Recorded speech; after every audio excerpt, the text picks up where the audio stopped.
Last topic में हमने पढ़ा स्टोरेज क्लासेस क्या है और किस तरह से हम उसको इम्प्लीमेंट कर सकते हैं। आज हम पढ़ेंगे एरे के बारे में। सबसे इम्पोर्टेंट जाना जाता टॉपिक एरे।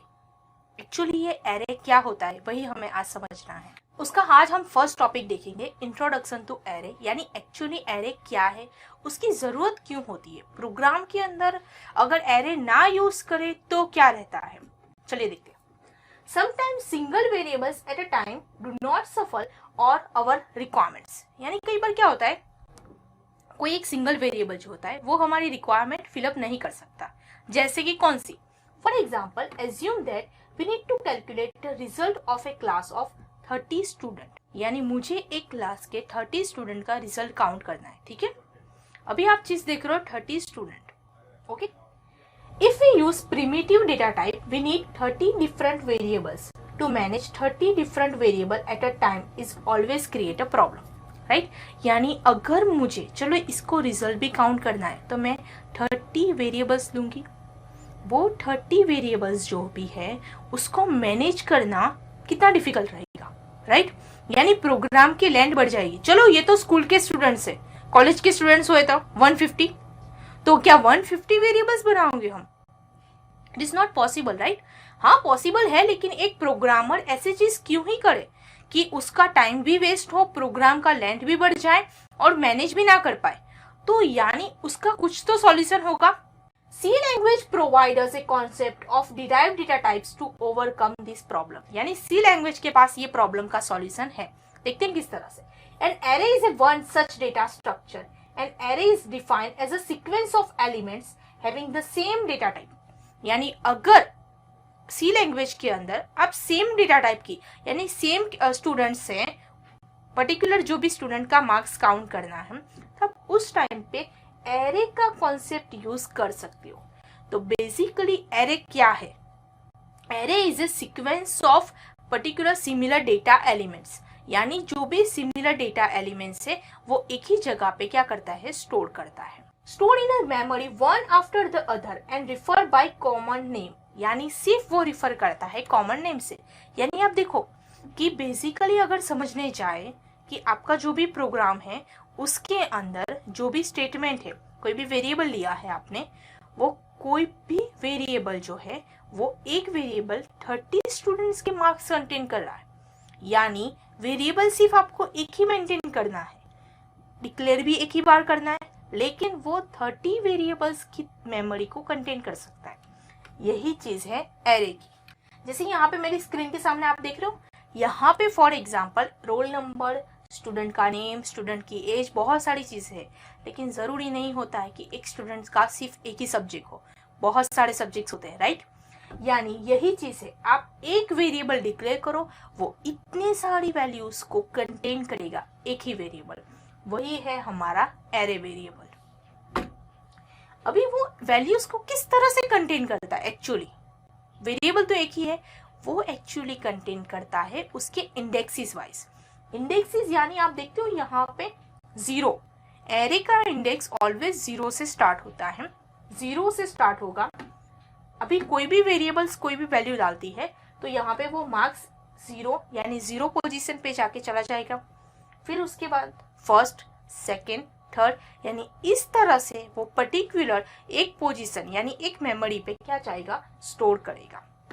और यानी यहाँ पे इंडिविजुअल एलिमेंट्स जाएंगे, लेकिन यहाँ पे जो उसका मेमोरी एलोकेशन है ना, वो एक ही साथ ही आएगा, लेकिन आपको सिर्फ दिखेगा एक array variable. Why is array?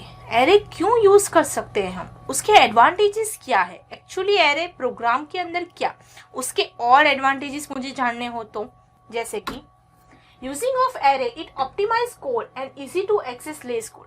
अभी आपके प्रोग्राम के अंदर आपका जो 10 लाइन या 15 लाइन का कोड हो रहा था, उसने आपको क्या कर दिया, आपने सिर्फ एक सिंगल लाइन में कन्वर्ट कर दिया। जो मार्क्स वेरिएबल आप 30 लेने वाले थे उसकी जगह पे सिर्फ आपने एक ले लिया। तो आप ही देखो ना, कोडिंग की लेंथ जो थी वो इसके अंदर क्या हो गई, छोटी हो गई। यानी वो क्या करेगा, पर्टिकुलर ऑप्टिमाइज कर देगा कोड को, और जितना कोड कम होगा उतनी ज्यादा आप उसे एक्सेस कर पाते हो, right? Easily retrieve the elements of array using loop so it save time. या अगर मेरे पास 30 स्टूडेंट्स है लेकिन मैंने अलग अलग वेरिएबल में डिक्लेयर किया होगा तो यानी वो एक दूसरे के साथ जुड़ेंगे नहीं, राइट। और मैं उनमें से किसी एक स्टूडेंट के मार्क्स गेट करवाने हैं तो ये पॉसिबल नहीं होगा। लेकिन अगर वो एरे में है यानी पोजीशन वाइज मैं हर एक पोजीशन से कंपेयर करवा के पर्टिकुलर डेटा को रिट्राइव करवा सकती हूँ। ओके, फिर एरे मोस्टली यूज कहाँ पे यूज होता है? सॉर्टिंग में, जैसे असेंडिंग ऑर्डर में चाहिए, डिसेंडिंग ऑर्डर में चाहिए। यही तो चीज है, हम हर एक चीज में वही तो करते हैं। मुझे किसी स्टूडेंट के डेटा चाहिए यानी हम स्टूडेंट के डेटा मांग रहे हैं हमारी सिस्टम के पास से, तो क्या सिस्टम ने हर एक स्टूडेंट के लिए अलग अलग वेरिएबल्स बनाए होंगे? नहीं, ऐसा नहीं होता है। उसने सिर्फ एक वेरिएबल लिया होगा, उसके अंदर उसने एरे लिया होगा। तो यही चीज है हमारी एरे की, यानी it is a big important topic of C language. अभी एरे डिक्लेयर करना है तो किस तरह से कर सकते, उसकी सिंटेक्स है यहाँ पे डेटा टाइप एरे नेम, जिस तरह से आप लिखते हो उसी तरह से करना है। सिर्फ ये चीज आपको यहाँ पे कवर करनी है, साइज। जैसे कि मार्क्स, अगर आपको 5 स्टूडेंट्स के मार्क्स स्टोर करवाने हैं तो आप यहाँ पे इंटीजर मार्क्स और यहाँ पे ब्रैकेट में 5 लिख लो तो हो जाएगा।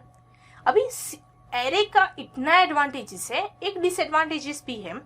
अभी डिसएडवांटेज क्या है कि जैसे आपने यहाँ पे एक बार डिक्लेयर कर दिया कि मार्क्स की साइज जो है वो 5 है, एक बार प्रोग्राम कर रहे हो, सब कुछ हो गया, उसके बाद आप एट अ रन टाइम उसकी मेमोरी चेंज नहीं कर सकते या फिर बढ़ा नहीं सकते। एरे की ये लिमिटेशन है।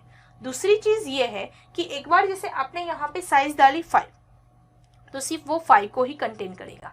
फिर आप 6 या 7 करना चाहोगे तो ये पॉसिबल नहीं है, यानी वो साइज भी एक लिमिटेशन देता है। देखिए अभी वो इनिशियलाइजेशन किस तरह से होता है। Array index always start from 0। अभी हम तो क्या करते हैं, काउंट करते हैं। जैसे 5 डाला यानी 5 से काउंट करते हैं, 1 2 3 4 5 यानी 5 पोजीशन पे जाके स्टोर हो जाएगा। जी नहीं, एरे जो है वो बेसिकली 0 पोजीशन से स्टार्ट होता है, यानी उसका जो इंडेक्स है ना वो 0 से, यानी आपने कोई भी 4 आप डाल रहे हो, बेसिकली साइज 5, लेकिन वो पर्टिकुलर 0 1 2 3 एंड 4 इतना दिखाएगा। जैसे मार्क्स ऑफ 0 पे है, यानी मार्क्स ऑफ 0 पे मैंने स्टोर करवाया 12, marks of 1 23, marks of 2 34 and marks of 3 75। ये मैंने क्या किया, इनिशियलाइजेशन किया, यानी एक ही वेरिएबल में मैंने क्या किया, उसको इनिशियलाइजेशन कर दिया। अभी आप मेरी स्क्रीन के सामने देख रहे हो कि उसने किस तरह से वैल्यू ली होगी।